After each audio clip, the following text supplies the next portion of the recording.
Excellent. Okay. Thanks for that. Let's see if we can get everything set up. And yeah, here are my slides. Okay. Thanks everybody for coming and thanks for inviting me. So I'm from the National University in Canberra, where it's winter. It's like -5 at the moment. So it's nice to be here, even though the summer is almost the same as we have in autumn and spring. So I expect it to be a bit warmer, but anyway, so let's get started. So the next 4 hours, I'll try to give you a big overview of what record linkage is. We start with the very basics of the process and background and applications, and then move into the more technical details a bit later on. So I think the way we do it is 4 hours. There should be plenty of time for questions. So maybe we have 1 hour introduction, then we have a question break, another hour of the basic techniques, then the lunch break, and then 2 more advanced kind of 1 hour sessions with less content, because after break, after lunch, I think everybody wants to, everybody's brain is kind of a bit tired and things like that. So let's get started. So what's the motivation? We all know we're in a big data area. We are collecting data. Governments are collecting data. Businesses are collecting data. And you as well, right? So you're having emails. You must probably use Facebook, Twitter, whatever. So there's lots of data being collected. It's cheap to collect it. And we also can do this on a basic, very cheap, free way. So when we analyze such data, we might be able to extract quite a lot of useful information. A lot of the data which is being collected is about people, or is being collected by people. So I already mentioned Facebook and Twitter and things like that. But increasingly, we do our financial transactions online. We shop online. We book our travel online. Our health is moving online. So many governments worldwide trying to introduce electronic health records, which is a big challenge, and things like that. Governments are moving to an online way of interacting with citizens. So in Australia, we have something called mygov.gov.au, which should be a portal to access all government services. I'm not sure if you have something similar in the UK. So in that MyGov system, we can access taxation information, health, social security, etc. And then, of course, as I mentioned before, we are using most of us are using social media to kind of connect with friends and family and things like that. So analyzing such data should be able to provide us with a huge benefit in potentially understanding our society, understanding the environment, which then allows businesses and governments to improve the way they provide services, the way they use their resources.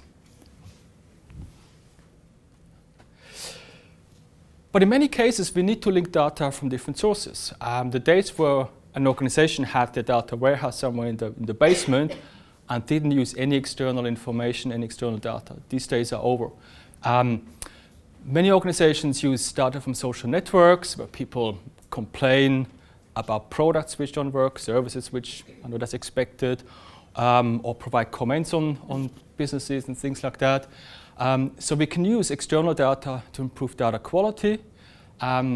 We can use external information to enrich the data we have. So if a company, let's say Apple or so, brings out a new phone, it collects all the information about the new iPhone to see how are people reacting to it and things like that. So we can basically do data analysis, which we couldn't do if we only look at the data which is collected by an organization without looking at any external information. Right? Only sales record, if Apple would only collect sales record about the iPhone, it wouldn't know the whole thing about how people feel about the iPhone and potentially improve the next version, as an example. Now, a big challenge which we have is that we don't have unique identifiers. This thing doesn't really work. I don't know if you can see the laser pointer. Has anybody got a big laser pointer here? That doesn't really seem to point.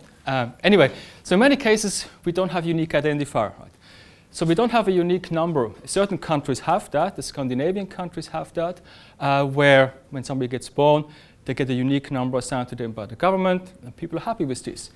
In the UK, in Australia, and in America, people don't really like that idea of having a unique identifier. There's too much control given to the government. Right? So we have to use all the information which we have in these different databases. So for example, names, addresses, dates of birth, gender, etc., to identify if John Smith in one database is the same John Smith in another database. And that's very challenging because of data quality, as I'll talk about later on today. So data quality is one aspect, scalability is another aspect. We're dealing with very large databases, potentially whole populations, so 20, 30, 50, 100 million people. Vernon just mentioned privacy before. We want to link things such that the privacy of people is not violated. How can we do that? Once we link data, we might be able to identify many more things about people which we wouldn't identify from a single database. So I'm going to talk about these main three challenges of data quality, scalability, and confidentiality throughout the workshop. So here's an example of a kind of a vision, or maybe something which potentially already exists, I'm not sure, health surveillance. So we've all seen the last few years, there's been outbreaks of all kind of scary diseases, right? We've seen Ebola recently. I'm not a health researcher, so I think this is Ebola down here. We've seen swine flu. We now have what's it called? MERS, the Middle Eastern MERS, the Middle Eastern Respiratory Syndrome, which is an issue in Asia. So Korea had an outbreak recently. So we've all these diseases which experts say the big next pandemic, it's not if it comes, it's about when it comes, right? We know there are big issues. People traveling around worldwide. A virus can spread from one place to another place within a few hours. So what will we need to do, or what does government need to do to detect and prevent such epidemics? There's a lot of information which can be gathered, which could be collected, which could be analyzed. And the challenge here is that where do we get the data from? How do we analyze it? And we want to do this in real time. Right? There's no point in analyzing health data 6 months from the past and say, well, we had that outbreak in January, and yes, that person, it might still be useful, but if you want to prevent health outbreaks of such diseases, we have to do this in real time. Right?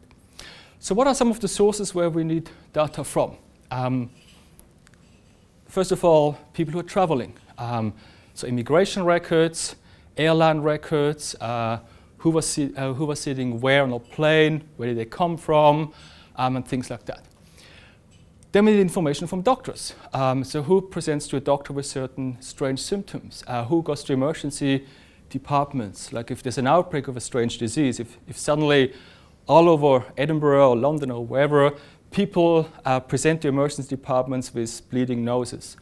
Hopefully it doesn't happen, but that would indicate there's something strange going on. Right? So we need to be able to kind of identify these things. Drug purchases at pharmacies.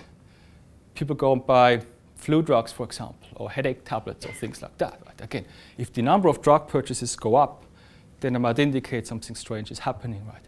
We might also have to look at animal health data. Many of these diseases are linked to animals as well. Right? So how do we do this? How is the government agency will be able to do this? The databases have different formats. They have different information. They might be collected at different times. There's no unique identifier, right? So we can't again link them straight directly together. The data might be of different quality. So there might be data quality issues as well, right? So this is a massive challenge, right? I'm not sure if any government has a system like that in place to do real-time linking and analysis of such large databases. Right, and of course, again, privacy and confidentiality concerns arise. We can't just collect all the data in one place and then analyze it. It has to be highly secure, it has to be highly trusted, and ideally we should be able to do that linking only of data which has been encrypted or encoded, such that we cannot really identify individuals, right? And I'll talk about this after the lunch break, where we look at privacy. So this is kind of one of the big vision things which we would like to do in record linkage and data analysis, right? So the objective of the workshop of the next 4 hours is, again, I'm not sure how many of you have a technical background on record linkage. So in the first hour, I try to give you a big overview. What is record linkage from a computer science technical perspective? What are the different types of applications? what are the challenges, and a high-level overview of what some of the techniques are. Then I think we have a 5-minute break. The second hour, I go more into the details of some of the techniques, so the core building blocks we need to link records together, and each of the different steps, and highlight what the challenges are.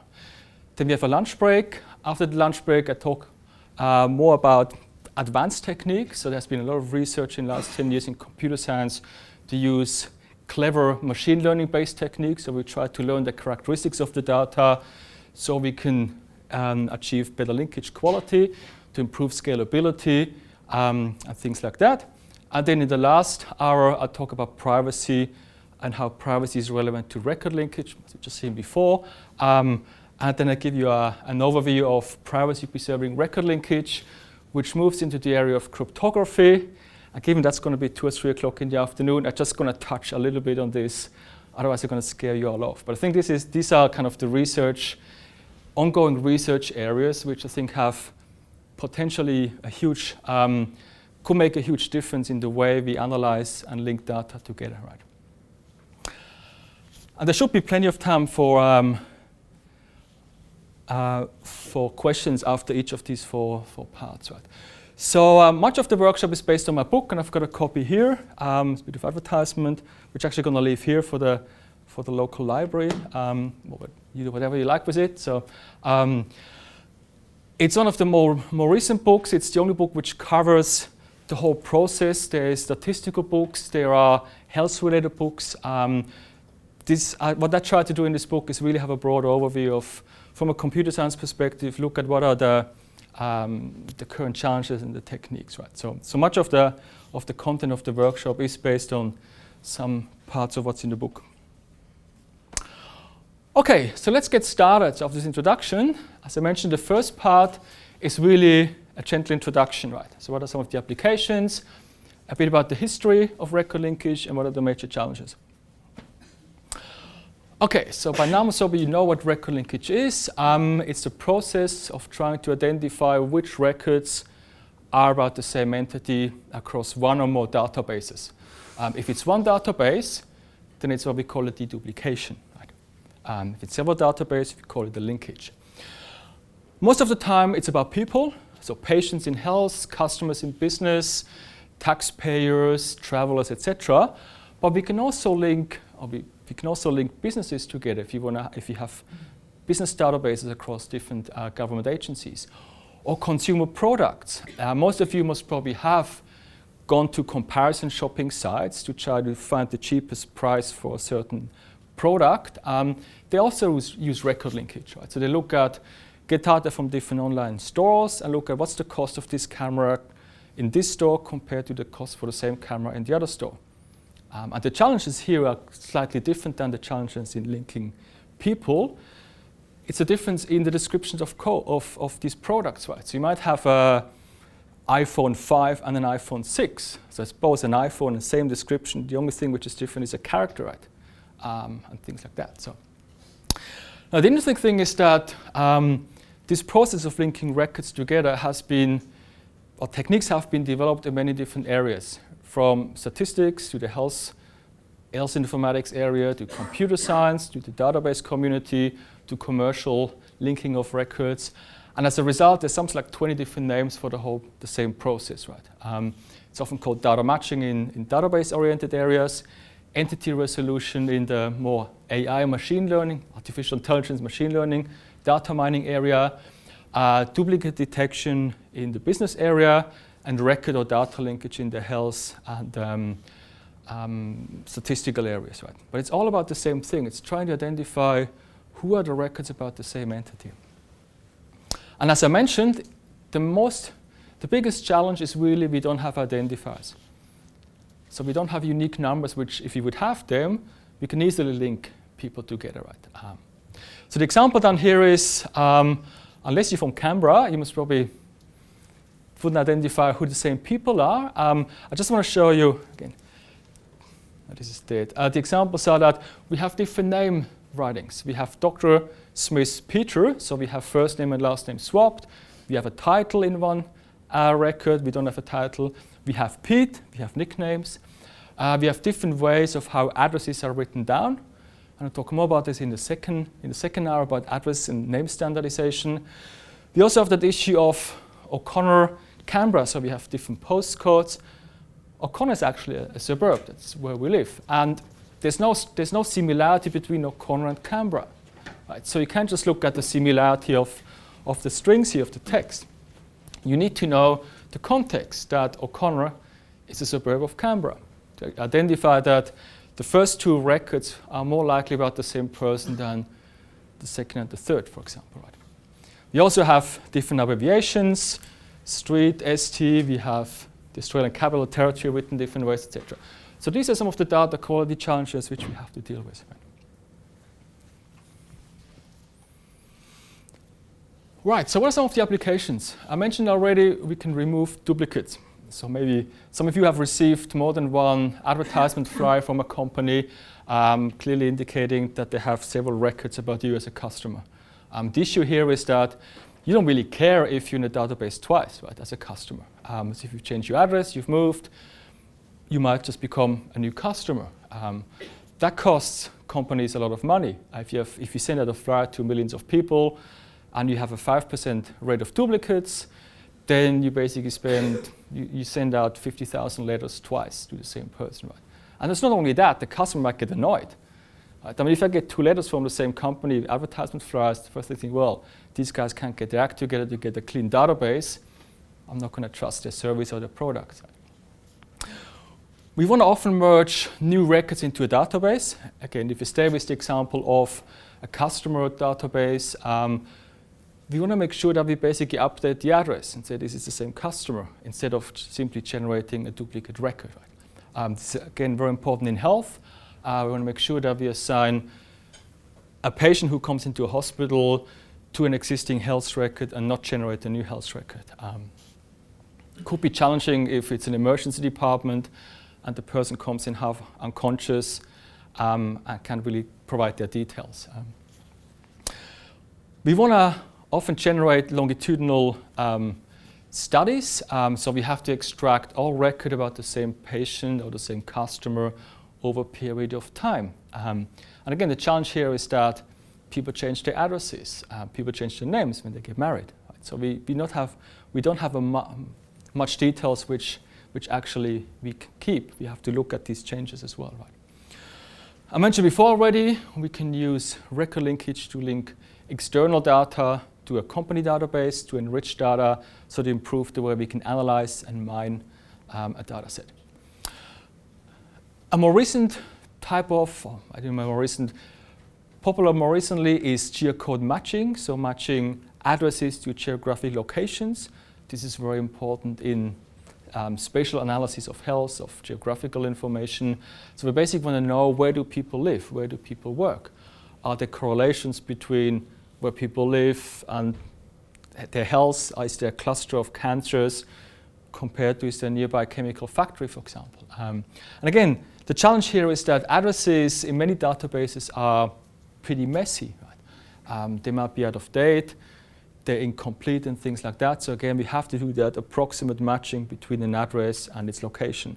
And of course, if you introduce already 5% error in your location, in the generation of your location, then that 5% error will kind of flow through the whole study later on. Applications are widespread. I mentioned before that governments are using it, so immigration, taxation, social security. So in Australia, for example, the taxation office is linking records with social security to try to identify are people claiming to be unemployed and don't have to pay taxes, but in fact, the social security tells a different story, that they got a job recently and things like that. Censuses or census agencies have been using record linkage to link people over different census periods, again, to try to identify how are people changing over time. There's a lot of work happening in policing and national security. I don't know much. I guess they don't publish anything, of course, right? But we know that from Edward Snowden that the NSA is collecting lots of data. The same happens here, the same happens in Australia.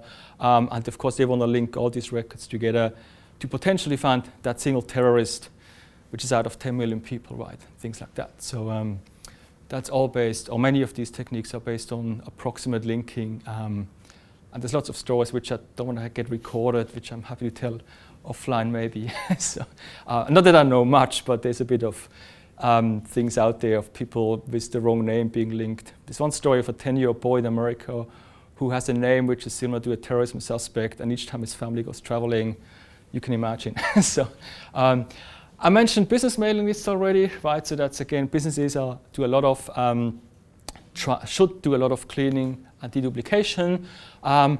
Cross-marketing is another aspect when customer data is being exchanged between organizations. And of course then the health and the social science researchers, many of you are working in that area, where we try to link data from different sources so we can analyze specific topics, right? Right, so really there has been quite a lot of interest in recent times, maybe the last 10 years or so, in record linkage. Traditionally, the health area and the census, national censuses, were the two areas which used record linkage, maybe until the late 90s or the early 2000s, right? And I come back to the techniques, so the history on the next slide. First techniques were developed in the 1960s, based mostly from statisticians. So the recent interest in record linkage or matching data has really come because it's cheaper and cheaper to collect vast amounts of data. So this whole area of data mining, analytics, data science, is big data. We can collect lots of data cheaply, but we have to link it together to make sense out of it, right? That's one of the big challenges. I mentioned before, data becomes widely available.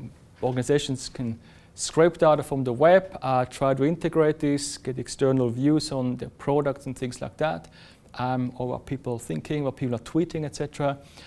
So all this has opened up the possibility to do very sophisticated data analysis. I mentioned the comparison shopping before, so where companies work together or try to identify where do we get the cheapest consumer product and things like that. And I also mentioned the spatial data analysis, and which is now very popular with Google Maps and things like that, where we can all go and kind of find an address very quickly, right? So all these new applications are based on the massive amounts of data which we have, right? And linking is one crucial aspect. So a very brief history of record linkage. As I mentioned, computer-based techniques go back to the 50s, but even before that, people were manually linking census. So you remember the census, the paper-based census cards. Researchers try to identify if a certain person in one census is the same as a person in another census. So kind of to really look at how do people change over time. And that was done manually before the 50s. So record linkage is really an old technique where researchers identified that computers can do hopefully a much better job at. So in the 50s, initial techniques were developed. They were really kind of heuristic, so it's about comparing names and addresses and dates of birth and things like that.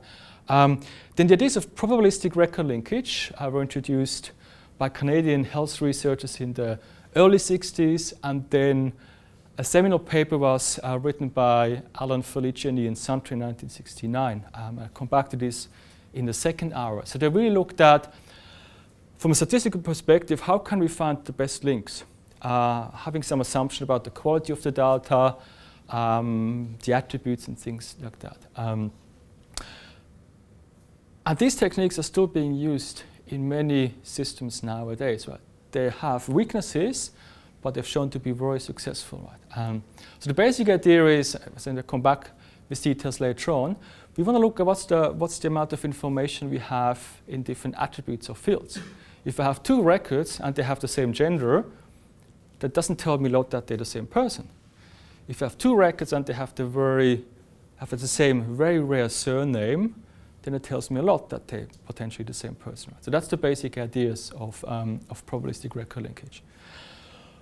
So we calculate similarities between records. We then classify them into what we call a set of matches. So these are the records which are highly similar. They have maybe very similar names, very similar addresses, etc. A set of non-matches. These are the ones which are completely different. And then we had this class of potential matches, which are somewhere in between, right? And so we had to use what's called a manual clerical review, which is one of the major drawbacks of the traditional approach. I'll come back to the details in the second hour.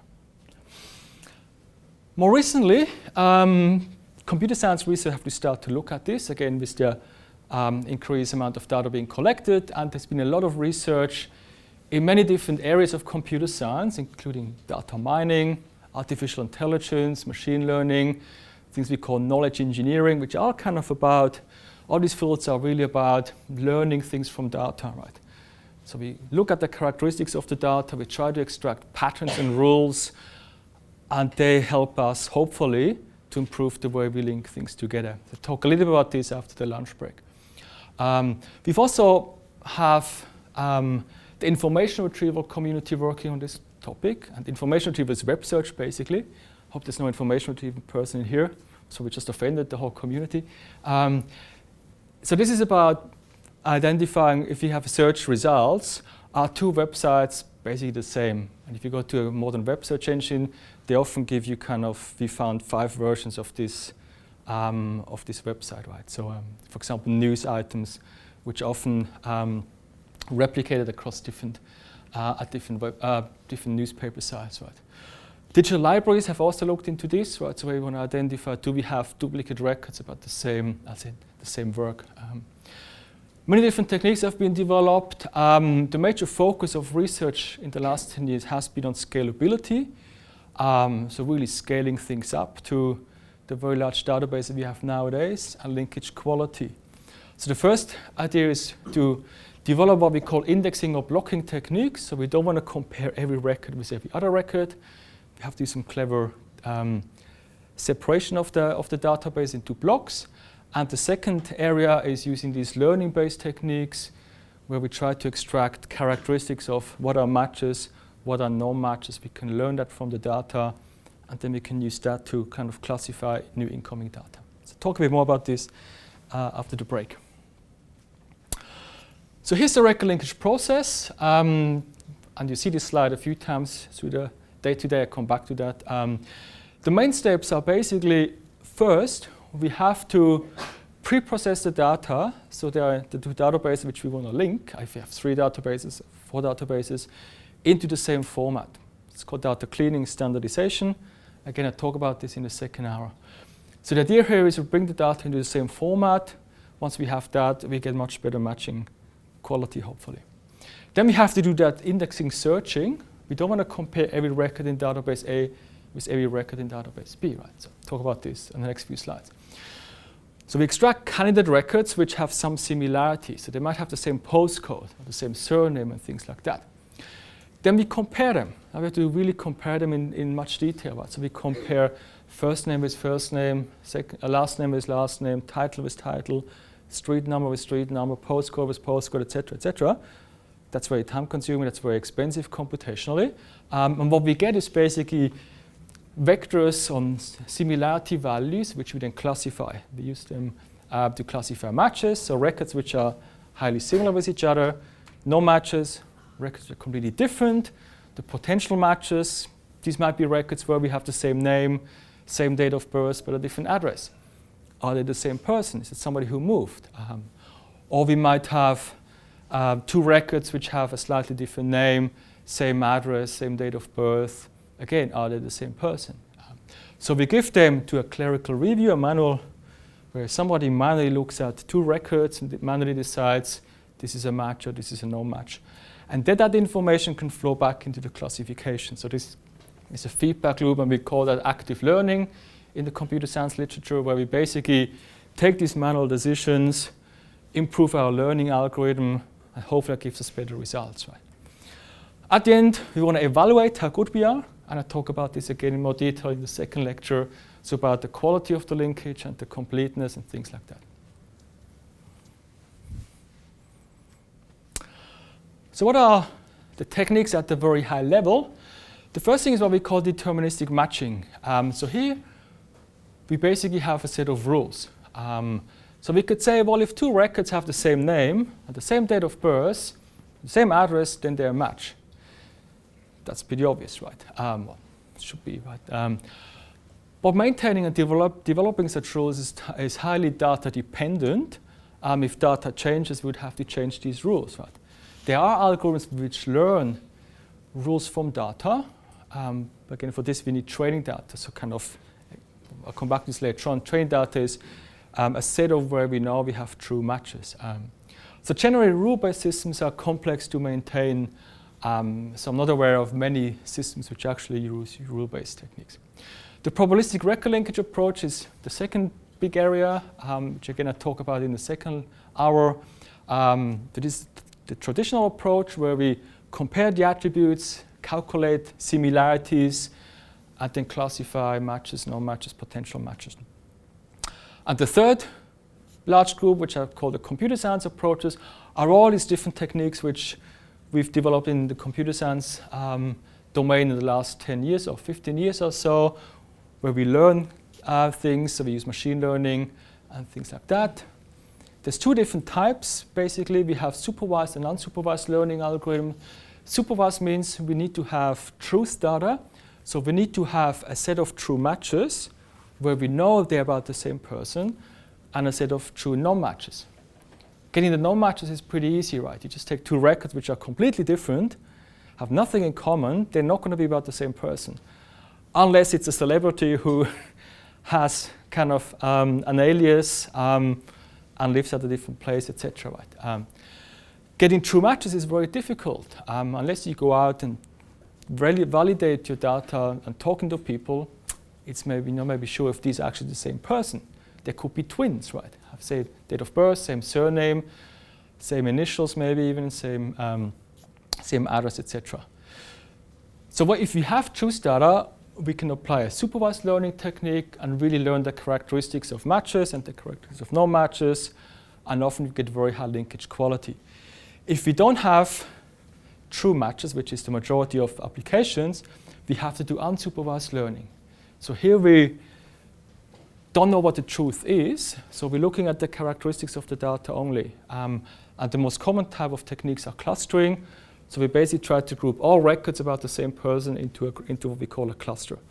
I'm going to talk about what we call collective techniques. They have been developed in the last 5 years or so. The main idea here is that instead of just looking at two records individually, so say John Smith here is the same as John Smith there, yep, they're the same person, that decision will of course influence a decision I make with another pair of records. Right? So if these John Smiths are linked, then I cannot link that John Smith with a third John Smith. Right? And doing a simple pairwise linkage will give us inconsistent results. So collective and graph-based techniques, they basically first do similarity calculations and then try to come up with an optimal solution over the whole database of all records. And I'll show you an example after the break. Right? So these are very clever techniques, they work very well, but at the moment they don't scale up to large databases computationally.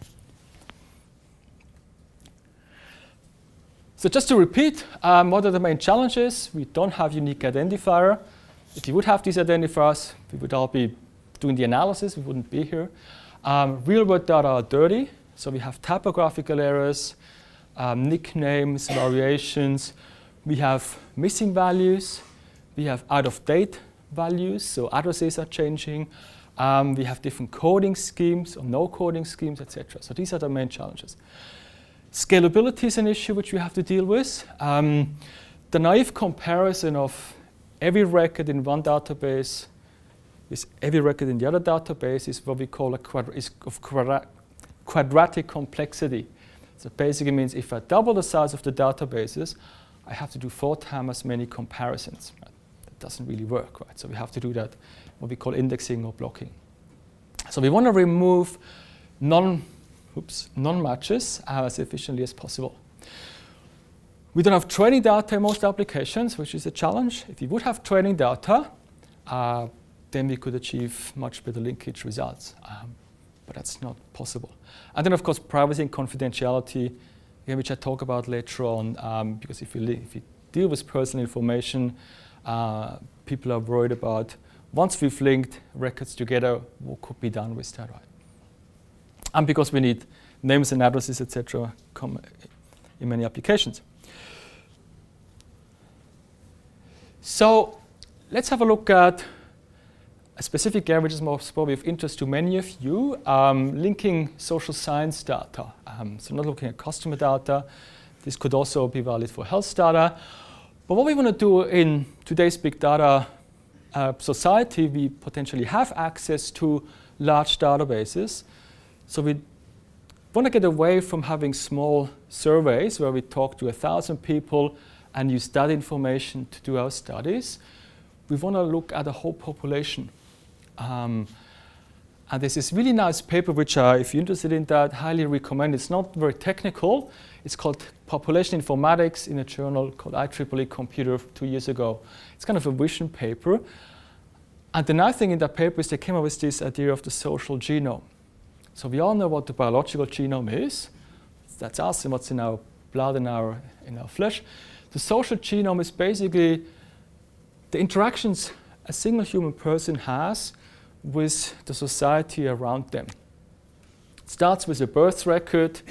They must always continue with the parents posting Facebook posts of the birth, setting up the Facebook page for the baby, and then it goes all the way until somebody dies, and then friends and family post more stuff on Facebook or on Twitter or whatever there is, right? So it's all the interaction a person has with friends, family, the government, businesses, etc.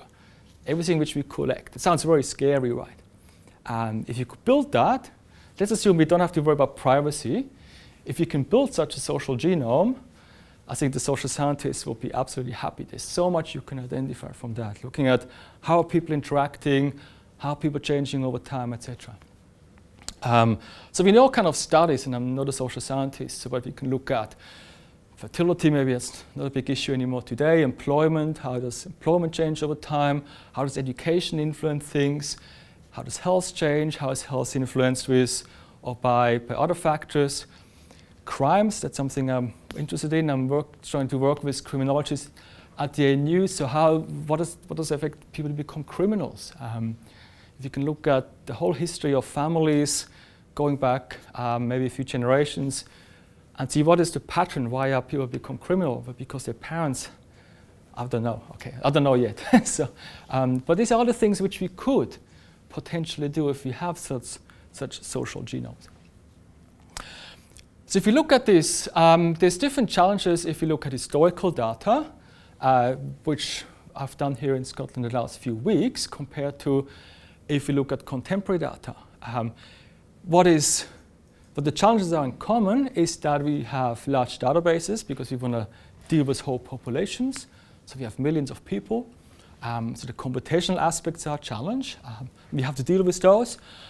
But in a way, it's not big data in the sense of what we think big data is. Big data is petabytes of data. All the web searches, the whole internet, that's big data. Even if you look at the whole country, we might end up with 20, 30, 50 million people.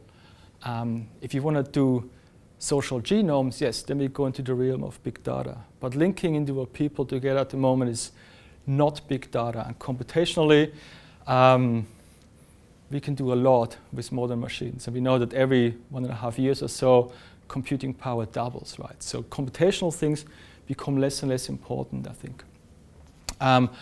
Accurate matching, linkage quality is, of course, one of the big challenges. We want to make sure that we do have high quality, because every follow-up study will be influenced by the quality of how we link, right? And then, of course, the question is, where do these databases come from? What's the coverage? Is there bias? We need to know that, because, again, every follow-up study based on linked data will be influenced by those. So looking a bit more details into the challenges of historical data. The image here is 18-something, can't remember what it was, 1850 or 61 UK census record. So you can see, very hard to read, right? They have to be transcribed. That's often done by commercial companies. What we can see is just every row is a person. This is the beginning of a household. So we have people's names, their relationship, their age, and things like that. In these days, people didn't really know how old they were. So they didn't have birth records as we have them now, right? So interesting thing is that people change their age over the often 10-year period we have from 6 years to like 15 years. So it's kind of challenging. There was, of course, very low literacy, not just of the general population, but even of the people who actually went out there and collected that information or who transcribed things, right? So everybody made mistakes, name variations and things like that. People didn't move around in those days, so we might have a population where 20% or 30% of people are called John, of male are called John, and 25% of females are called Mary. Things like that. So can we use names to distinguish if two people are the same or not in the same way as we can do it now. Then of course, if we have data which goes over time, everything is changing, right? Households are changing, families are changing, people get born, people die, we have immigration, we have emigration. So all these dynamic aspects flow into the data quality issue, right? And plus then the technical challenges of scanning errors, optical character recognition errors, and transcription errors. So the people who type, who convert these images into spreadsheets, they make mistakes as well, right? On the other hand, if you look at contemporary data, we might have them already in electronic format. So there might be less errors in this, but it's about people who live today. And again, privacy is a very big concern. You wouldn't want your data to be linked across everything, your government data. It's interesting that many people don't mind that big companies are using their data and selling their data. Why is Facebook free? Why is Gmail free? Things like that, right? So linked data allows all kinds of analysis, which can potentially reveal highly sensitive information about individuals. You have to be aware of that. Again, if we don't have identifiers, then we need the names and the addresses to link people together. But once we link them, we don't really care. Right? We don't really care if somebody's called John Smith and lives at that address. We might want to know the rough age of a person, the postcode, the area the person lives in, and the gender to do health analysis or social science analysis. Right? But we need the details to link people together. So we also have much more complex data. We might have multimedia information, free format text and things like that, which we can use for the analysis. We get data from many different sources, but the major questions are, what is the data which would be useful? And probably the biggest question is, can we actually get access to data? Right? So if you ever try to get access to government data or to data from businesses, it's very, very challenging. There's a slow shift in government's understanding that data is valuable and that linking data can open up many possibilities, but there's still a long way to go. And of course, it's valid that data is not just being published, because as I said, privacy is a big issue here. So I think that's the end of the first part. So we've got time for questions or comments or discussions. Any questions so far? We're recording the audio as well as the video. If you could please speak your question into the handheld microphone so we can capture your question as well as Peter's answer. Thank you very much for a very interesting and nice overview, and certainly learned quite a few new things. I was very interested in what you said about new methods that were being developed when you had more than 2 records. And I was thinking about a problem that so that will lead me to a general question, which I'll mention at the end. With some of the staff of the National Records of Scotland, we've been looking at quality of some of the information, and we have lots of different sources for that. So we have data which are supposed to be linked. Perhaps they're wrongly linked, probably they're right. And we're trying to do a project to find out what is, for example, the best source of age or the best source of sex for that. Now, I don't know whether, I'd like to know a little bit more about whether these methods that you mentioned might work for this, but then you said that these methods are not scalable yet. Now, we're working with a 5% sample of the Scottish population, which would be round about, at any one time, 250,000. No, 500,000, sorry. Okay. So No, 5%, it's $250,000, sorry. Is that, would that be out of the question for the kind of methods, and might that work? I think $500,000 should be possible, depending on what kind of machine you have, right? So, so the general question is, can we use, if you have many sources, can we use that to identify which is maybe the best to get what piece of information from? And I think that's definitely possible. The more information you have, the more you can identify, I guess, what is wrong, right? If you have, let's say, 5 records and you believe that's about the same person, if you have 5 Johns and 1 Johnny, bad example, I know, but then I guess you can change the Johnny to John. Some simple algorithms like by seeing which one agrees best with the consensus. Yes. Yeah. Maybe there's some these methods. I'd be very interested to get. Yeah. So, and again, I mean, when I mean scalability, I think $500,000 again depends what your machine is, and these are research techniques. So you can't buy products, as far as I know, which do this for you. I don't think you can get code which you could implement straight away. So it's all, because these are right at the edge of research. It's all about looking at the papers, implementing these algorithms yourself, right? And they're fairly complex. That's kind of the research moves so fast nowadays. Many of the papers are by PhD students. They do their work, get a few papers published, and then they disappear. Exactly. And many disappear into Google and Facebook and these companies, right? Yes. So there isn't something you can just download and say, let's run it straight away for many of these techniques, right? So some of my students work in this area, and we've tried to get code from 5-6 years back from some of these researchers, and even my PhD students struggle to run these codes nowadays, right? That's kind of one of the general problems we have. I mean, that's one of the things that the R package is supposed to do to help make these things available. That's right. I'm not sure. Again, this is less of, because this is done in the computer science area, there's not that many. There's a few R packages which do this, the more traditional statistical approaches. Yes, I've got one of them. I'm using a lot. That's right. Yes. So the more advanced the collective techniques, I don't think there's an R package for those. Maybe some PhD student here wants to write one. Yeah.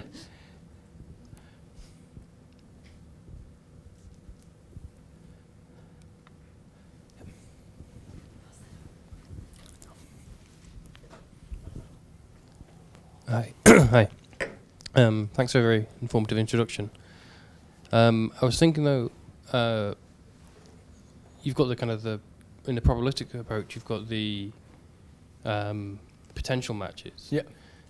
Do those techniques have a way of weighting towards the dangers depending on the application of incorrect matching or failure to match? I'm not sure.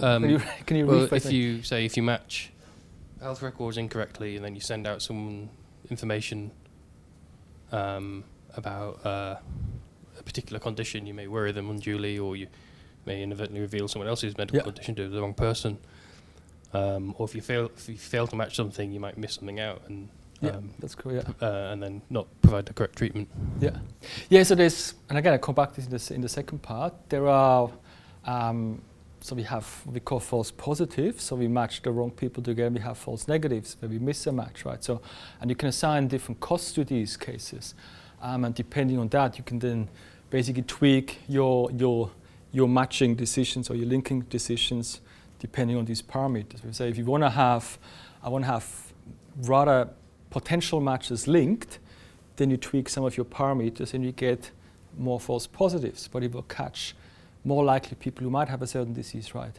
On the other hand, if in other applications you only want to make sure that you have the people who really have that disease, then you are more happy with maybe false negatives, so with missed matches if you're unsure about those, right? So I'll talk a little bit about this in the second lecture. Okay, thank you. Second part, second lecture.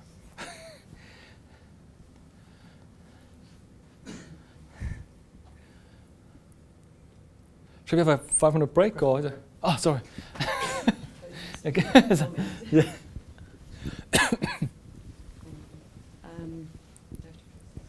It's on. We work with health data, and just getting back to what the gentleman said, it always amazes me how people will just accept that their data will be linked. So in Scotland, when you're born, you're given a personal identifier that then links all your data from birth all the way through, and we can actually track someone from the day they're born right through until the present day. Yeah. We can tell you what which prescriptions are on, what their diseases are, the images they've had, and also I find surprising that, particularly for things like MRI, we ask them to sign at the bottom of their safety forms saying that they're happy for their images to be used for research or teaching. And I think out of how many MRI scans are we looking at? A lot, tens of thousands. Yeah. 2 people have refused Yeah. in that time. So why do you think it is that for health records, people just accept that they will be followed, they will be linked, but for other data they don't? Good question. I'm actually more surprised that people accept what big companies are doing with our data, right? I mean, like Facebook, Google, all these things, they link everything together. They use your searches on Google with your Gmail, emails and everything, and they do it for advertisement, right? So I think in the health domain it's accepted because people see there is potential for benefits, for huge benefits, understanding of patterns of diseases, and there hasn't been, and fingers crossed, there hasn't been any big data breach, I guess, right? If this would happen, then there will potentially be a backlash against, and people would opt out more commonly than they do at the moment, right? So, but I think the general, and again, it's different from country to country as well, right? So I'm not sure if that answers your question. It's great that people don't opt out because it gives a fantastic resource for health researchers. And it seems to be really this strange, I don't know how I should describe this, that people are totally upset about phone tapping in certain ways and what Edward Snowden did. On the other hand, we willingly give everything away for Facebook and Google to have free social interactions, right? And what Facebook and Google can do is amazing. There was a recent paper where American computer science and I think psychologists analyzed Facebook data, and depending on the number of friends you have, they then did interviews with a certain group of volunteers, and they tried to identify how many friends do you need to know somebody to a certain level. And it sounds like if you have 10 friends, then Facebook knows enough about you as a colleague does at work. If it's 20, then it's like a distant family relation. I just make these numbers up, so don't quote me on those.